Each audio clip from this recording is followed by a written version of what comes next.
Hi, my name is Lynette McMillan, and I would like to welcome you to the very first episode of Ramshackle Road, which is going to hopefully be a podcast explaining how the windy, weird roads that we might travel turn into a story that God is using to tell His story in your life. And I'm hoping to share some experiences from my own life and from other guests. I have Kevin with me today about how did we end up here? Is this what I thought my life would look like? And as we talk about that, maybe it'll stir up some questions in your heart, and maybe you'd like to be a part of this conversation. So if you're one of my friends watching, please know that I'm going to call you and ask you to be on this show.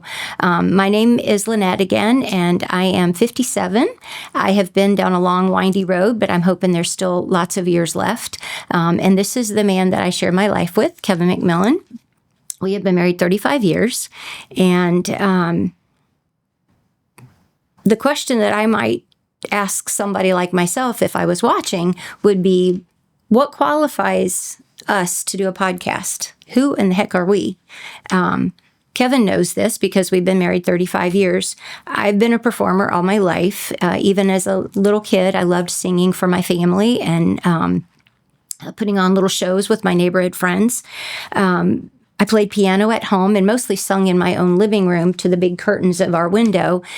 But as I got older and life got interrupted with my parents' divorce, we moved to Florida. And when I met Kevin in high school, he introduced me to singing in choir and public in front of people. And that was life-changing. So not only did I get a boyfriend that turned into a husband, I got a new confidence in singing on the stage. And in high school, I did a career assessment, as most seniors do, and it said that I should do something in communication, that I had good English and speaking skills, that I should do something in music, potentially. That was a big part of my life at that point, and that I should do something creative. I did not know how to make money doing any of those things at 18, and neither did Kevin. He was a big singer, and we did a lot of high school stuff, and we had friends who had the drive to do music as a career, but we didn't know how to do that ourselves. So it wasn't until years later, after doing Bible studies and leading youth groups, that I found myself as a Weight Watcher coach, speaking and facilitating Weight Watcher meetings, and that confirmed what I had known at 18, that I love talking to people. And the thing, I can teach and I can talk all day, but I love talking to people because that's where the aha moments happen. So I hope that we have some of those as we talk. And I hope that as we study personality and we study jobs, that we study scripture, that we find out where God uses all of these life experiences to tell His part of the story of our lives. So Kevin, do you want to tell us a little bit about you? Tell me something about yourself that qualifies you to be on a podcast. Well, I'm your husband, so that worked out pretty well. It's like we talked about early on. It was first off, it's an along for the ride sort of thing. Yep. Kind of pictured myself as the straight man to your boisterousness. So I think that's putting it nicely. There's a potential complementary relationship. So I think that's the big thing, and also. Because of where we're at in life, the fact that we have a lot of experience and we learned many, many things a difficult way. Oh, yeah, that is true. That we both have a lot to share. You had a conversation with a friend earlier today on the phone that you had a real strong connection to your grandparents. Yeah. As being a child of divorce. They were really instrumental and monumental, really, in your life. I didn't really have that experience, so it was a different road for me. But we both had things that we could share with our kids as a result of that, and I think that's kind of, those type of things are things that I feel like would be beneficial for other people to hear. There are a lot of things that don't get talked about for whatever reason, whether it's shame or it's just not always positive to talk about. But there's things that need fixing or healing, and healing more than fixing. Yeah. So something Kevin and I have talked about a lot is that we never envisioned at this age that we would still have so many things to work out. I imagined when I was 20 that by 60, I would know everything. I wouldn't have these spiritual existential questions. I would not have hurts from and hangups from the past. I thought it would all be fixed by now. And so it's very peculiar to know the stuff that we know, to have answered some of life's, I mean, we have stayed married more successfully at times than others, but we've fought through a lot. And for anybody young married out there, I will just say, don't assume that 10 is better than 15, and 15 years means you're stronger at 20, and 25 means you're good for life. I think our 25th year of marriage was our toughest because I was scared to death that if we hadn't figured out that issue or this, maybe we wouldn't ever. And I love that God has shown me sticking it through with you, walking through those difficult times means this 35th year has been twice as good as year 15. But there's still things I'm learning about you every day. I love that. So I want to give that encouragement to somebody else that might be going through a rough time, even though they thought they'd be better off at this age. And I think I would just to tag along with what you're saying is that because of the fact that we were so far down a road, and things were so tough, is really a testament to the fact that God is the glue. I'd love to take, as a human, I'd love to take credit for it and say we muscled it through or we worked it out.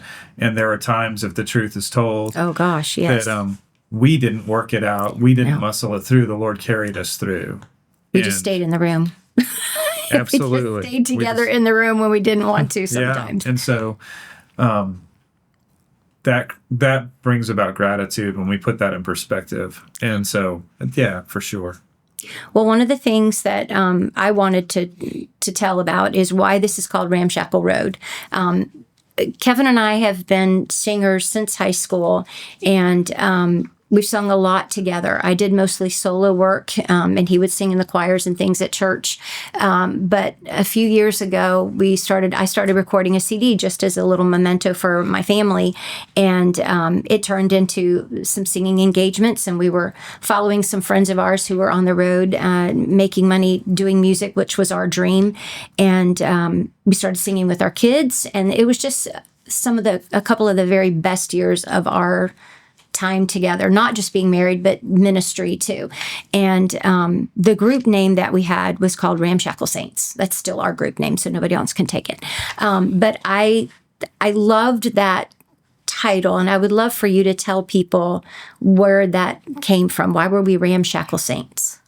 Okay. Well, I don't remember exactly how it occurred to me, but I liked the word because I felt like it was earthy and real. Ramshackle? Yeah. And I looked it up because I wanted to know what was the root of it, what did it mean? Because words are important. And so ramshackle, the biggest thing that stuck out to me when I looked it up in the dictionary was dilapidated, in need of great repair.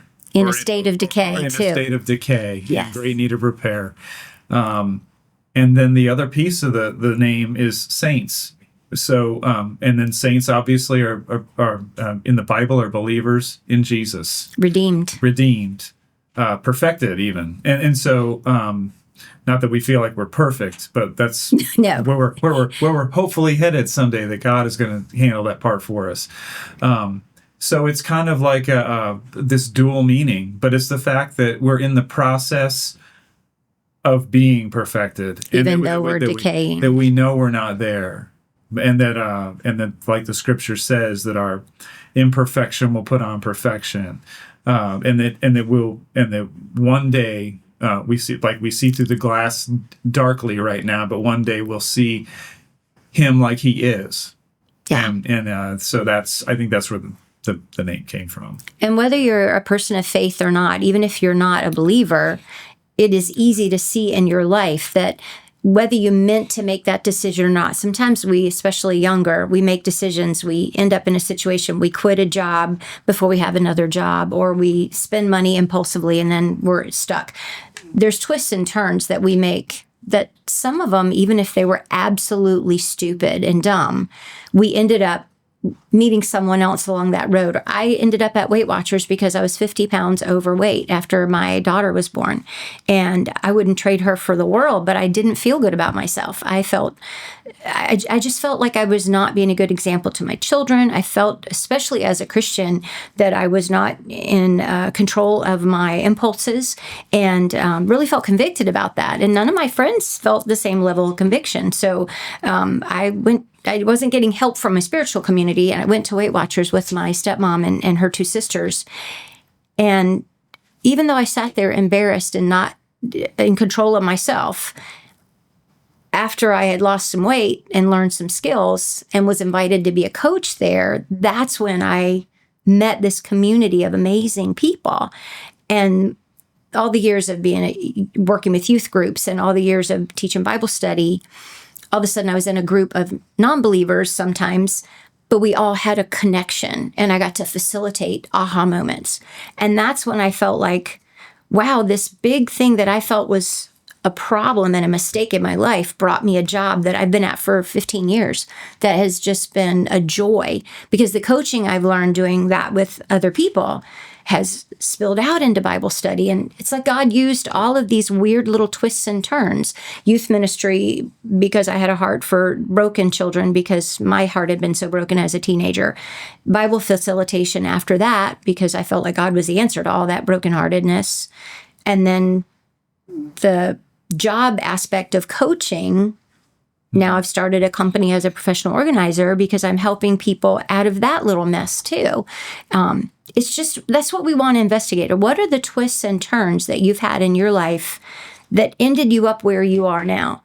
And if you're not where you want to be, what's the next step of coaching you need? Or what's the next step of education you need? What's the next step of belief that God has more for you that you need to believe so that you can do the next thing on His agenda?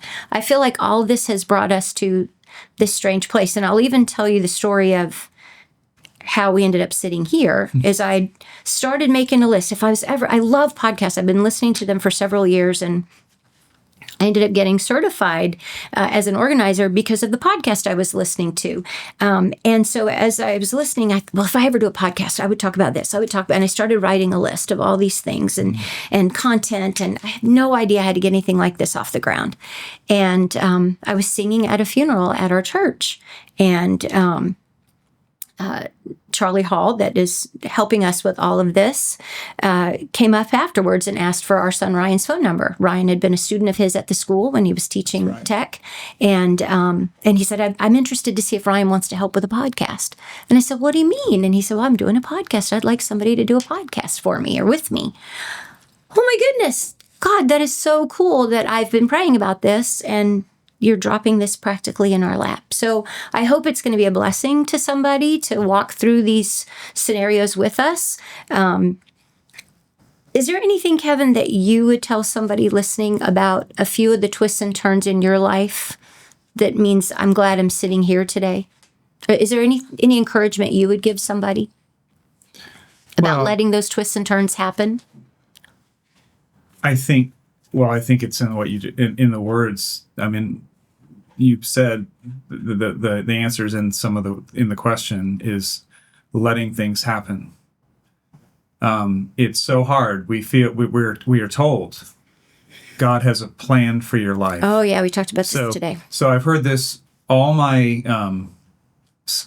saved life, right? That God has a plan for your life, and the way my brain interpreted that and continues to is there's a script.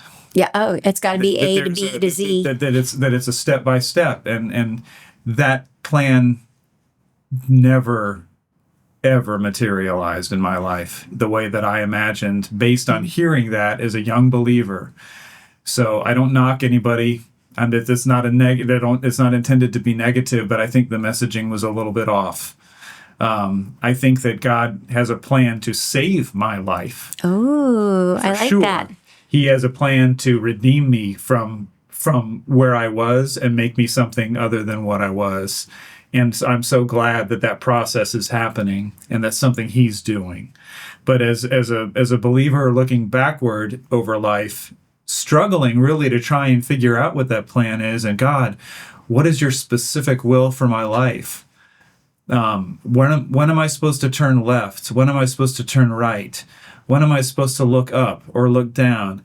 Whose advice am I supposed to take? And if I miss it, did I miss your will? Wow. And the answer to all those things are stop it. Stop asking and just let it happen.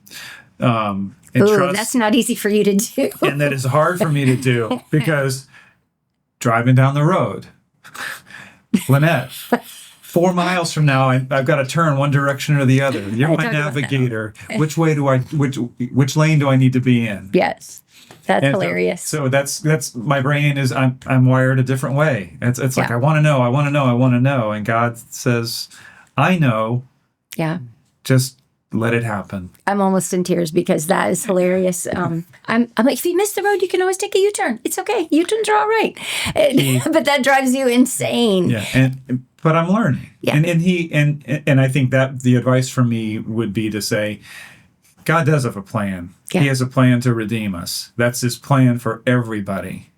The specifics, you work out your salvation with fear and trembling. And those things are personal between each individual believer and the Lord. Wow. And so what he wants from me and what he wants from you, what he wants from somebody else, that's why they call it a personal relationship. That phrase gets used a lot in our brand of Christianity as well.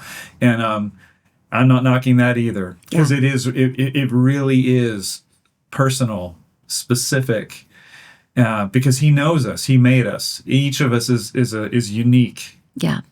And so as a result of that, it's got to be personal and it's got to be specific, because he's got the blueprint. Nobody else is like you. Nobody else is like me. So that's my advice, is let it happen. Well, I am really excited to keep talking about that, because the main confirmation for me after you and I had discussed if I was to do a podcast, this is what it would look like to me. Very soon after that, we went on a trip with our very best friends, and we were just gone a couple of hours from the house. And as we were driving home, I think we'd already, or maybe we were on our way there and we continued it on the way home because we got so fascinated. These are people we've known since high school. And my friend Jody mentioned a job that she had had while she lived in Wisconsin that I had never known she'd had. I'm so, tell me about that. Did you work a job? I know you. I didn't know you did that. And what other jobs have you worked? As that conversation started, Jody went through all the jobs she had had, from babysitting and Rack's roast beef on to today. And John listed his jobs and you listed yours. And I was absolutely sure that I had not worked 14 jobs like the rest of you. And I've got the list here. I don't remember what the number was, but I was only one less than one of the other people in the car. But between the four of us, we had worked 71 jobs. And we're all believers. And we talked about the best boss we had, the worst boss we had, the most fun job, the job that fit our personality the best, the best paying job versus the best life quality job. It was the most fascinating conversation that we'd had with our best friends in a long time, because we got to know the ins and outs of where their learning come from, where their faith got increased, what hurt their heart so unexpectedly at a job.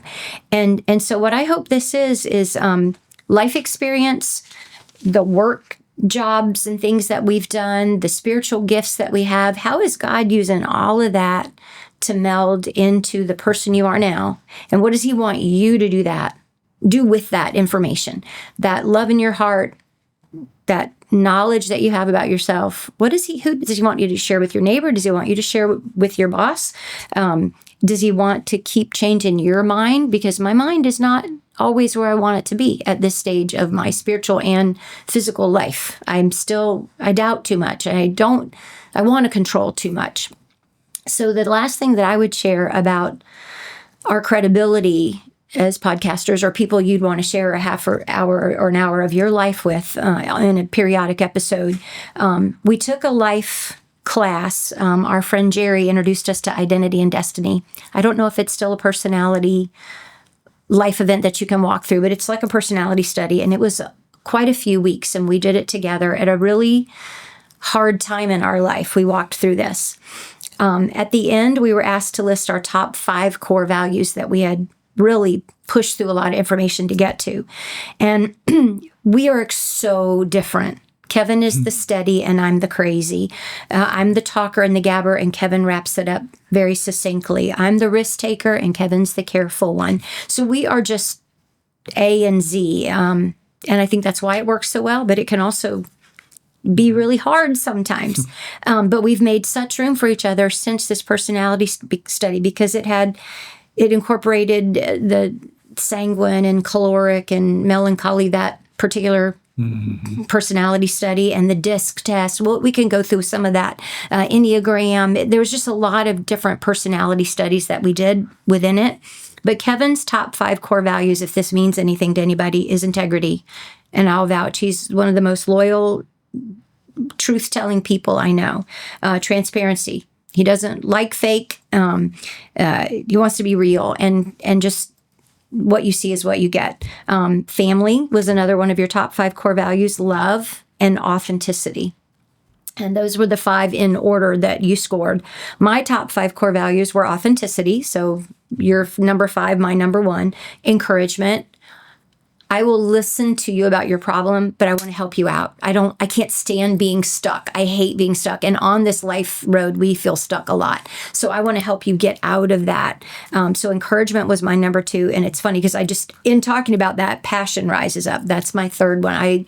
I just really don't want this life to kill our spirit. I want to be full of excitement, and creativity and discovery were mine. So some of the same words, but that authenticity and transparency we both share. But this was the icing on the cake, is that we should be doing something together as husband and wife, as friends, as people who've gone through life and parenting together. We have 4 kids, and we'll talk about them with their permission. But at the very bottom, the very last thing that we did before we created a mission statement through this discovery process was our top 4 strengths, spiritual gifts, and our 4 were the exact same in a little bit different order. But both of us were considered, our main gift was exhortation or encouragement, being exhorters, people that can tell you life can be better. You have to buy in on that, but you just have to believe and trust, and God will teach you how to be better in this life that we're in. So that was really cool. That was both our number 1 strength, was encouragers. So I'm excited to encourage people with you. Prophet, telling God's story, predicting how he can encourage you with his word and his story unfolding in your life, was another one that we shared. Both of us had teacher, and both of us had mercy as our strengths, our main spiritual gifts. So if you need encouragement, if you need mercy, if you need somebody helping you through scripture, we are not experts, but we've been in God's word a really long time, and it is healing for the soul. And if you need somebody to just tell you, he does have you in the palm of his hand while you're in this plan. And this we'll talk about will of God. If you're in his will, that means you just love him and you're wanting to work that plan out for your salvation and for his glory. So I'm excited to keep talking about this. 23 minutes in, do you feel qualified to be a podcaster? Oh, that's a good question. If there's an audience, I could talk for 23 hours. You know that. It's very interesting. I just was listening to Mel Robbins yesterday. I listen to all kinds of podcasts, and God love her. She is so encouraging to me because she does brain science. She'll take something that, is like grandma's logic thinking, good sense, and then she'll find out why mechanically and chemistry-wise it works in our brain when we do these good things for our health. She has a little bit of a potty mouth, and that really makes me sad because I don't like listening to that.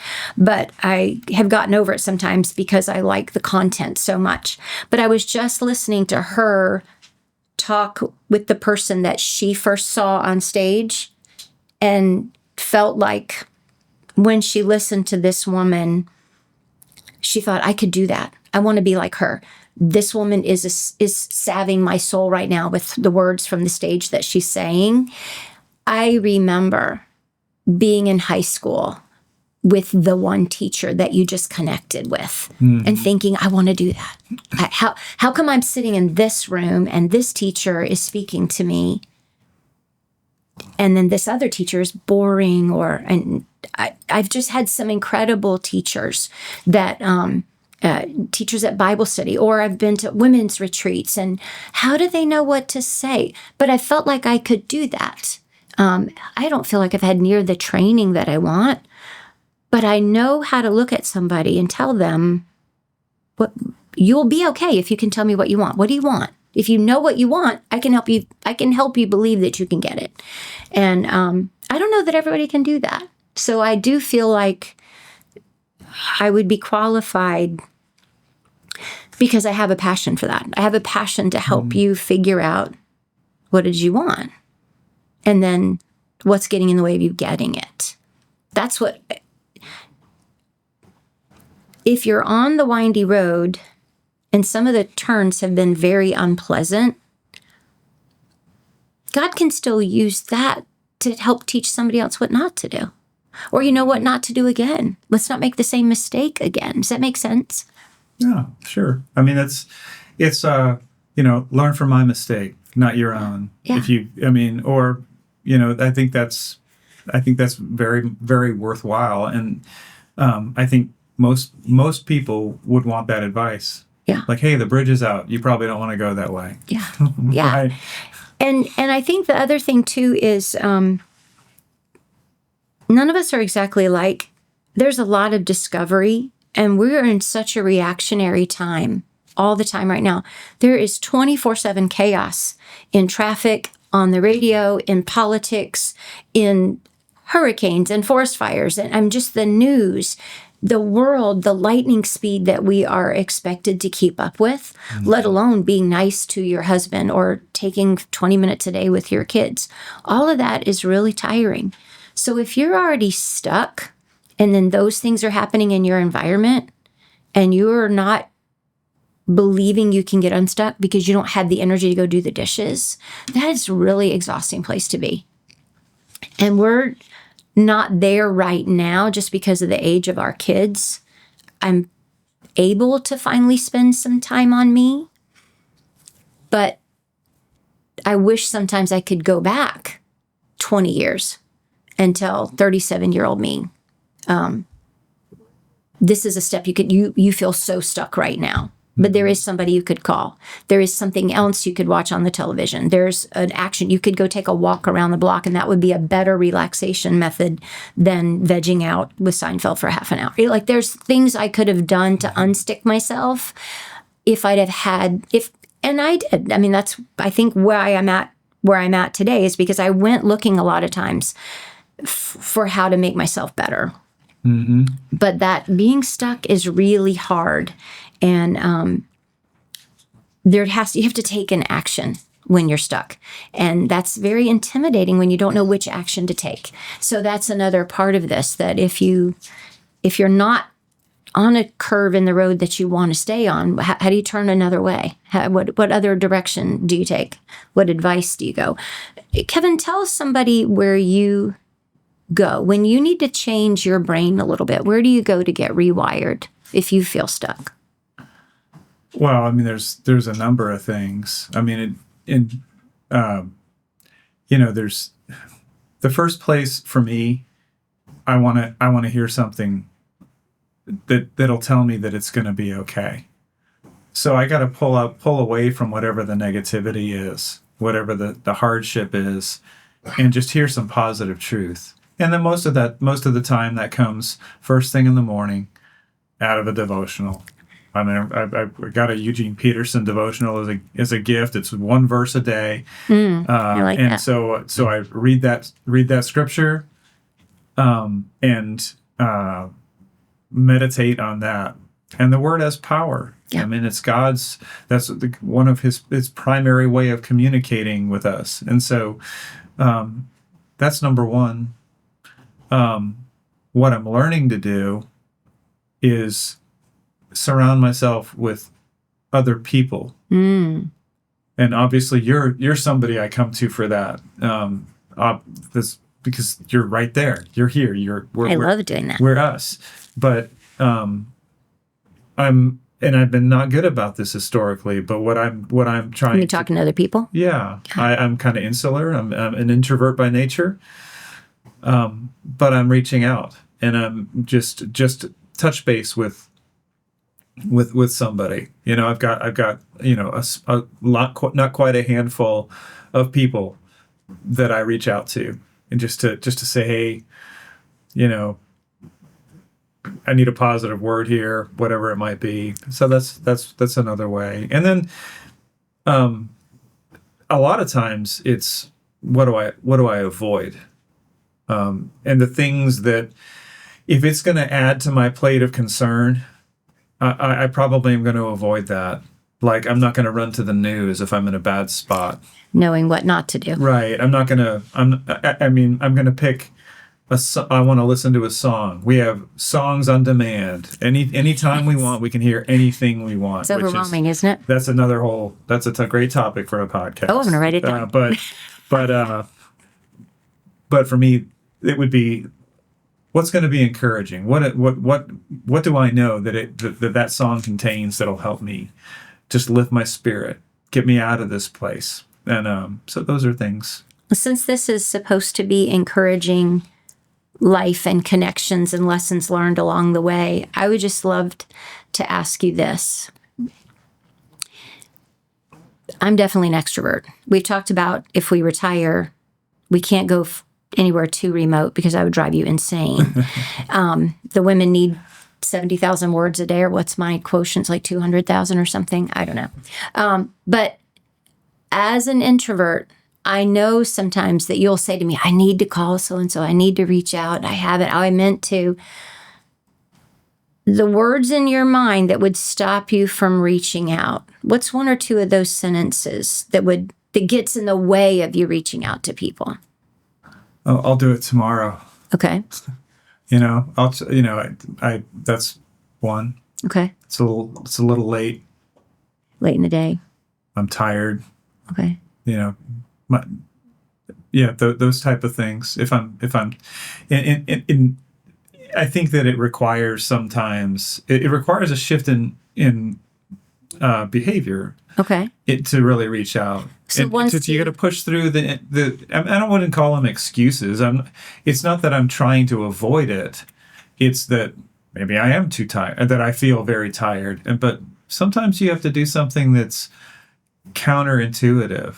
Our Pastor Jeff used to say, "How's that working out for you?" Like if you're trying it this way and it's well, how's that working out for you? So let me do it the opposite way of how I'm doing it. And I know you've made a concentrated effort the last few weeks to start reaching out to people. What is the reward for going past that comfort zone and going ahead and making the call, even if you are wondering how it'll be received or you're tired? What's the benefit of reaching out to somebody? An extrovert needs to hear that. Well, there's strength in numbers, right? And if you're alone and you're not reaching out, then you're alone, and you're still alone. So the benefit of it is strength in numbers. One is now two. Yeah. And 2 or 3 gathered in his name. Can you think he's in our midst. Can you think of something, and you don't have to say who that, can you think of something that somebody said in one of these recent reach outs that you've just been like, I'm so glad I talked to that person? Can you think of something they've said to you that, not anything extraordinary, but just maybe they don't even know how much it encouraged you? I remember one person you called said, I'm right there too. But how did you know that I would be where you, like, and that really... I called to check on a friend who's on a job hunt. And I called to check on him, and he ended up checking on me. Oh, I love that. During that conversation. And it turned into it was like God, the phrase flip the script. It's a big thing now. Well, that really happened. And so it was like, it went both ways. And so the level of the relationship deepened, and now it's not awkward because of the sharing. And I love that. It was important. That's really Yeah, cool. it was good. Well, I want to just thank you for being on this Ramshackle road with me. And one of the questions I would look forward to talking with you about maybe next time is, because we've known each other so long, we have an extraordinary experience of being high school sweethearts. You told me you were going to marry me maybe a year into dating me. And I just thought, maybe not even that, maybe 6 months we were dating. You're like, I'm going to marry you someday. I was like, yeah, right. Yeah, what do you know? Prophet. That's on your spiritual gifts list right there. I asked somebody today, I was with a Clutter Coach client, and I said, how does your life today look compared to what you thought it was going to look like 15, 16, right out of high school, maybe college age? What is true about your life that you expected and what's different? And that might be a great question to explore next time, because that's the whole point of this. My life didn't turn out like, I never dreamed we would have 4 kids. Who does that? I never dreamed that we would make it this long. And I never thought that we wouldn't make it, but I had no way to know what this looked like 35 years in. And I also didn't anticipate so many of the struggles. I thought much younger we would have worked out so many other things. And yet God still gets all the glory for working through that stuff with us, because we've asked him to help us and he's shown up every time. Yeah. But that would be a great next question, is what did we think it would look like compared to the real deal that it's turned out to be? So if you're still listening and you've hung out with us all this time, thank you so much. I'm encouraged to know that talking to you on a camera or with a recording is it's a little weirder, but I still feel very comfortable. And so I just can imagine this is going to be a great way to explore some of our friendships.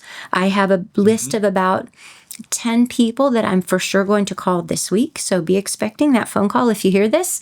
And if you're interested in talking about your Ramshackle Road, please make sure to check out the connections that we'll have with the show posted for you, because I really like to continue to just talk about where we are on the road and how did we get here and what God is going to do with it.